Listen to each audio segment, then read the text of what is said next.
A weary black woman in a vintage maid or nanny uniform walks down a dimly lit urban street at dusk, carrying heavy suitcases that symbolize her struggles. Her face shows quiet strength mixed with exhaustion.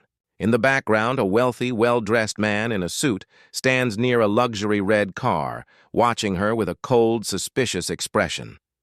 The streetlights cast a moody glow, enhancing the sense of tension and unease. Cinematic, realistic photography style, dramatic lighting, high contrast, emotionally powerful, designed for years, Maria's world had been defined by care and sacrifice.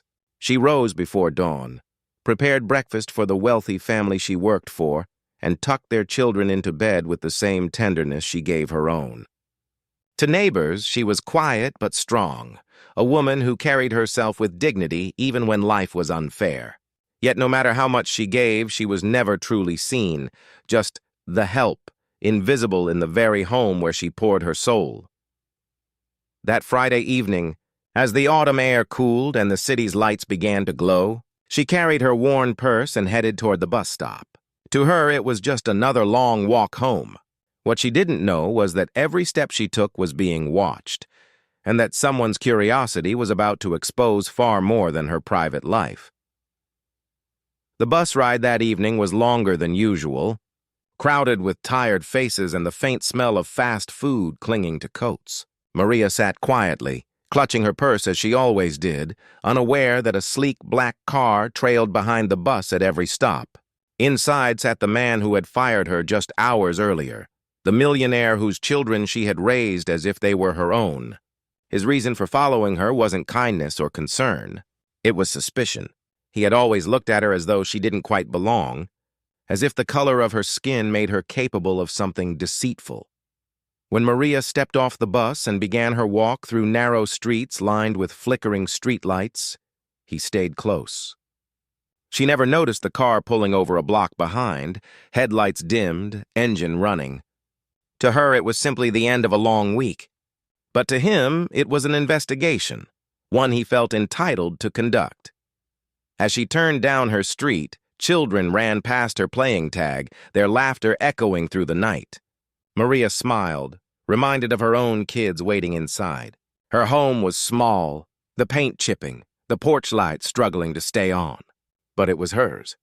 It was safe, or at least it should have been. She unlocked the door, unaware of the man watching from the shadows, eyes narrowed, already convinced he was about to uncover some hidden truth about her life. What he saw next shook even him. Through the window, he watched Maria kneel by a small table covered with notebooks and unpaid bills. Instead of resting, she was tutoring her children, guiding them with patience, urging them to believe they could rise above the limits the world tried to place on them. Her voice carried a quiet strength, one he had never noticed when she was in his home. But instead of admiration, a darker feeling began to grow inside him. How could someone who had so little still hold so much dignity, so much pride? In his world, she was supposed to remain small, dependent, invisible. Yet here she was, building hope brick by brick in a place he believed had no value. And then came the turning point. As Maria stepped outside to bring in laundry from the line, she spotted the car. She froze, her heartbeat quickening, sensing she wasn't alone. The shadows seemed heavier, the silence more deliberate.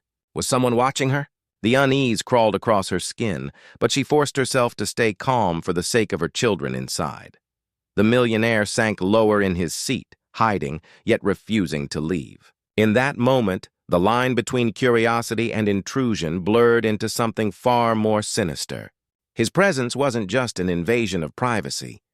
It was a mirror reflecting the prejudice he carried deep inside. And Maria, standing beneath the dim porch light with her laundry basket clutched tight, was about to discover that her fight for dignity wasn't over. It was only just beginning. Maria's fear turned into dread when the car door finally opened. The millionaire stepped out, his polished shoes crunching against the gravel, his face hardened with suspicion. He didn't belong there. Yet his presence carried the authority of someone who believed he had the right to be anywhere, to question anyone. Maria's children peeked through the window, their small faces pressed against the glass. She prayed they would stay inside.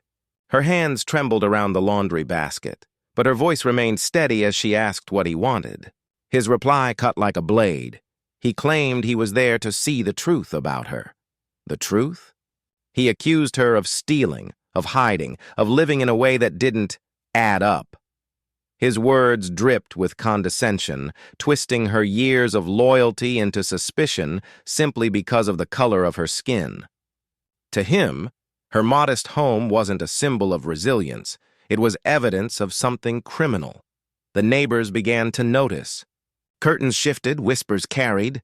To Maria, it felt like the whole street was watching, but no one stepped forward. She stood alone under the flickering porch light, her dignity stripped bare, forced to defend her very existence. Every accusation he hurled wasn't just about her. It was about every person who had ever been judged for their skin before their character. Her voice cracked, but didn't break.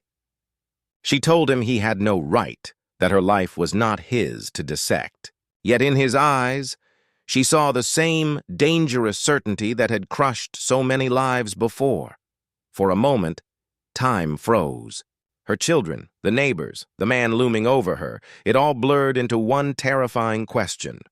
Would she be believed, or would his power silence her truth? And as the tension thickened in the night air, Maria realized this wasn't just about survival. It was about reclaiming her humanity in a world determined to deny it. The confrontation ended not with justice, but with silence. The millionaire, unsatisfied and unwilling to admit his prejudice, eventually returned to his car. He left as suddenly as he had come. No apology, no acknowledgement of the harm he had caused. Maria stood frozen on her porch, her children still watching from the window, their young faces marked by confusion and fear. That night she realized the scar wasn't only hers. It had been etched into their memories too. In the days that followed, the whispers of neighbors faded, but the weight of the experience lingered. Maria carried on, working, teaching, nurturing her children, but something inside her had shifted. She now knew that no amount of loyalty or hard work could shield her from the assumptions of those who saw her skin before her soul. And yet she refused to be broken. Her story is not an isolated one. It is the echo of countless lives, people forced to justify their existence in the face of suspicion and prejudice. For some, it ends in humiliation. For others, it ends in tragedy. All of it, rooted in the same sickness, the belief that worth can be measured by race. Maria's quiet strength reminds us that dignity is not given by wealth, power, or status. It is lived, claimed, and passed on. But it also forces us to ask, how many more mothers, fathers, sons, and daughters must endure this before change comes? The truth is simple yet uncomfortable. Racism thrives not only in acts of violence, but in the silent permissions, the unchecked assumptions, and the moments when people look away. So the question is not whether Maria's story matters. It's whether we are willing to listen, to speak, and to act before another story just like hers unfolds again.